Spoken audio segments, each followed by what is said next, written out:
तो भाई साहब welcome back to another video. भाई साहब उम्मीद है कि तुम सारे भी खैरियत से हो, मैं भी खैरियत से हूँ। तो भाई साहब बिना टाइम वेस्ट की वीडियो की तरफ चलते हैं। वीडियो का टॉपिक है महंगाई। तो भाई साहब हमारे मुँह में ऐसी महंगाई बढ़ी है जैसे एल्क भट्टी के फॉलोवर। रात में घर वालों से गालियाँ सुनकर सो जाओ, सुबह उठकर देखो तो भाई साहब नए रेट आए हुए होते हैं, चीज़ें महंगी हुई होती हैं। पूछो चीज़ें क्यों महंगी हुई हैं, वो बोलते भाई साहब पीछे से महंगी हो गई, डॉलर ऊपर चला गया है। भाई साहब पीछे से महंगी हुई तो आगे से दे दे। अभी जब पिछले दिनों ट्यूब बाइक की ट्यूब लगवाने गए, वो मुझे कह रहे भाई साहब डॉलर महंगा हो गया। अबे भाई साहब ट्यूब तो हमारे पाकिस्तान में बढ़ रही है, फिर इसका और डॉलर का क्या ताल्लुक है। अभी ऐसे ही मैं पिछले दिनों गया था अपने दोस्त के साथ कंप्यूटर लेने।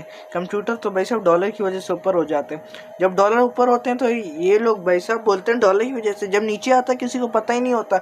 अभी हम लोग गए कल परसों ना कि कंप्यूटर का सामान लेना है, उसको हमने बोला कि अब तो डॉलर नीचे आ गया होगा, अब तो वो हो गया। वो बोलते हैं हमारा तो कोई ताल्लुक ही नहीं है डॉलर से। जब डॉलर ऊपर जाता है तो ये लोग अपने बाजियाँ भेज देते हैं अमेरिका, यूएसए, अपनी अबू की जगह पर यूएसए लिखवा लेते हैं। लेकिन जब डॉलर नीचे आता है तो कहते हैं हमारा क्या ताल्लुक डॉलर से। ये जो महंगाई के मसले खाली हमारे साथ ही हैं। इस मुल्क में एक ही बंदा मज़े में रह रहा है, वो है चर्सी। डॉलर ऊपर जाए नीचे जाए भाड़ में जाए, लेकिन इनके लिए चरस उसी रेट पर मिलेगी। ये आराम से मोहल्लों में बैठकर अपी एआई की फ्लेटें बन कर पी रहे होते हैं। इनका कोई टेंशन नहीं, ना टेंशन है इनको कुछ, फुल मज़े में जी रहे होते हैं। मैं तो कह रहा हूँ तुम लोगों को पुराना पाकिस्तान फिर कुछ मज़े का था।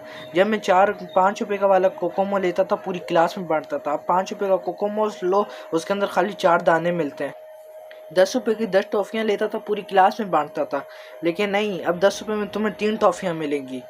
अब हम करें क्या यार, ये बात ठीक तो नहीं, पर हम लोग फिर भी सह लेंगे। अब क्या कर सकते हैं, सह ही सकते हैं। लेकिन मुझे समझ नहीं आता है तुम लोगों ने पेट्रोल क्यों महंगा किया इतना। ये बता रहा हूँ कि पेट्रोल महंगा होने वाला ना हमारी दोस्ती पर असर कर रहा है। पहले हम लोग कॉल करते थे, बोलते थे होटल पे मिलने, वो बोलता था हाँ हाँ तू भी पहुँच, हम भी पहुँच। अब किसी को कॉल करो, वो बोलता था आ जा भाई मिलना था, लेकिन तू मेरे पहले गहरा मुझे पिक कर, फिर मुझे साथ लेकर। जब हमारा पेट्रोल बहुत महंगा हो गया। स्कूल के वापसी पर जब दोस्त हमें घर छोड़ने के लिए आता था तो पूरे घर के सामने तक छोड़ता था। अब गली के कोने में उतार देते, बोलते जा रोड क्रॉस करके खुद ही तू चला जा, वापसी घूम कर आऊँगा तो पेट्रोल जाया होगा।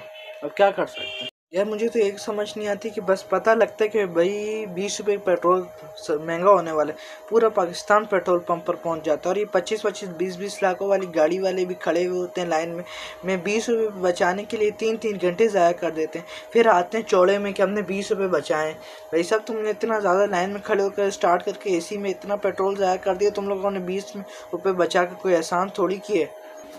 हमें बोल दे कोई पेट्रोल महंगा हो गया, हमने बोलना, हम तो यही बोलते हैं कि पहले भी हम 50 का डलवाते थे, अब भी 50 का डलवाते हैं, होता तो होने दो। ये महंगाई हमारे तक थी, सही थी, लेकिन अब तो ये महंगाई भाई साहब बेकाम आशिकों के लिए भी हो गया। अभी मुझे पिछले दिनों मेरा दोस्त आकर कह रहे यार अब तो हम मर भी नहीं सकते पेट्रोल लगा कर, पेट्रोल इतना महंगा हो गया। मैंने उसी वो उसके चमाटे मारे मुंह पर। मैंने बोला तुझे मरने के लिए पेट्रोल चाहिए, इतना महंगा पेट्रोल, तुझे पंखे से लटक कर मर जाए। ऐसे भी के इलेक्ट्रिक वाले लाइट तो देते नहीं, बाजी देते हैं। मेरे मुँह से सुन कर मर जाए उसको मैं। और तुम लोगों को बोल जिस जिसको मरने का तरीका चाहिए मेरे इनबॉक्स में आ जाओ, तुम लोग को ऐसे ऐसे सस्ते तरीके बताऊंगा, 1 रुपया भी खर्च नहीं होगा और आसान तरीन मौत मरोगे तुम लोग। को दफ़ा करो, तुम लोगों को मैं अपनी रियल स्टोरी बताता हूँ। पिछले दिनों मैं पेट्रोल डलवाने चला गया, मैंने उस पेट्रोल पंप वाले को बोला भाई साहब तुम फुल कर दे टैंकी। उधर से लोग हैरान परेशान, ये कौन आ गया हमारे पेट्रोल पंप पे। 2 न्यूज़ रिपोर्टर आए, आप मुझे बोलने भाई साहब आपको कैसा लग रहा है कि आप टैंकी फुल करवा रहे हैं। पेट्रोल पंप वालों ने कुर्सियाँ लगवाई, मुझे नारियल का जूस पड़ाया भाई साहब, मुझे बड़ा इन्होंने प्रोटोकॉल दिया। दूर से भागते हुए एंटी रिक्शे वाली, उन्होंने रिश्ते निकालने के लड़कियां, बोला भाई साहब पसंद करो लड़कियां, लेकिन मेरा उधर ही दिल टूट गया। ये सारी बात उस वक्त सच हो सकती थी अगर मैं पेट्रोल डलवाता, फुल करवाता, लेकिन मैं तो खुद 50 रुपये का पेट्रोल डलवाने गया था उधर। सब ये तुम्हारे तो सारे नुकसानात पढ़ लिए, अब तुम लोगों को मैं बताता हूँ फ़ायदे क्या हैं। फ़ायदे ये हैं कि हम लोग पहले, हम 4 दोस्तों को कहीं पर भी जाना होता था, हम लोग 2 बाइकें करवाते थे, एक बाइक पर 2-2 लोग बैठते थे। लेकिन अब वैसा बिल्कुल भी नहीं, अब पेट्रोल महंगा हो गया, एक बाइक करवाते हैं हम लोग 4 बैठते हैं। वो जो चौथा जो पीछे बैठा होता है वो गिर रहा होता है, आधा वो बाहर होता है, तीसरा वाला उसको यूँ पीछे से पकड़ कर बैठता है कि भाई साहब बैठ गया अब सही से, वो बोलता है हाँ बैठ गया। फिर हम 4 लोग बैठ कर जाते हैं मज़े से। इतनी मोहब्बत बढ़ती है ना, कसम से बता रहा हूँ। भाई साहब आज के लिए इतना ही, मुझे दो इजाज़त, लाइक सब्सक्राइब कर दो, लव यू ऑल।